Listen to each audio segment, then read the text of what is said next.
Liquor scam పై మాజీ deputy CM Narayana స్వామి hot comments చేశారు. Liquor scam లో ఎలాంటి ఆధారాలు లేవన్నారు. ఈ కేసులో తనకు ఎలాంటి సంబంధం లేదన్న ఆయన అంతా పై వాళ్లే చేశారని విచారణలో ఎక్కడ సిట్కి చెప్పలేదన్నారు.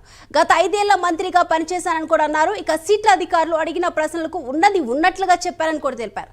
సిట్ అధికారులు ఇబ్బంది పెట్టే విధంగా ప్రవర్తించలేదని, తన నుంచి ఎలాంటి డబ్బులు రికార్డ్స్ స్వాధీనం చేసుకోలేదన్నారు. గత 5 ఏళ్లలో వైసీపీ ప్రభుత్వమే మద్యం విక్రయించిందని, ప్రభుత్వమే మద్యం విక్రయిస్తే కమిషన్లు ఎలా వస్తాయి అని నారాయణ స్వామి ప్రశ్నించారు. ప్రభుత్వంలో నేను నా నియోజకవర్గంలో కూడా దాదాపు గుళ్ళు లేదంటే 125 గుళ్ళు సైన్ చేసి అది కూడా 90% కంప్లీట్ అవుతుండదు. రోడ్లు 70% కంప్లీట్ చేసిన, అదేవిధంగా మన ఆర్డబ్ల్యూఎస్ స్కీమ్స్ కూడా దాదాపు 145 గ్రామాలకి ట్యాంకులు కట్టించే కార్యక్రమాలు కూడా చేసినాము.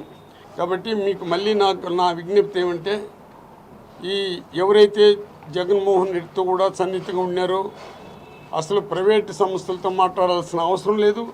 ఆయనతో కూడా ఎమ్మెల్యేలు, మంత్రిగా ఉండేవాళ్ళు, ఎంపీలుగా ఉండేవాళ్ళ పైన, ఆయన బాగా దగ్గరగా ఉండేవాళ్ళ పైన తప్పుడు కేసులు పెట్టి ఖర్చుతో, కార్పణతో, ద్వేషంతో రగులుతూ జైలు పాలు చేసే కార్యక్రమాలు ఈ గవర్నమెంట్లో జరుగుతున్నది. ఇది మంచి పద్ధతి కాదు. నిజాలు ప్రజలకు తెలియపెట్టండి. మీరు చెప్పినటువంటి ఆ స్కీములు, అదేదో సూపర్ 6 జగనాన్ని ఇచ్చింది అట్నే కంటిన్యూ చేస్తానన్నారు. దాన్ని చేసి ప్రజలతో మన్నను పొందాల్సిందిగా మీ ద్వారా ముఖ్యమంత్రి చంద్రబాబు నాయుడుకి చెప్తున్నాను.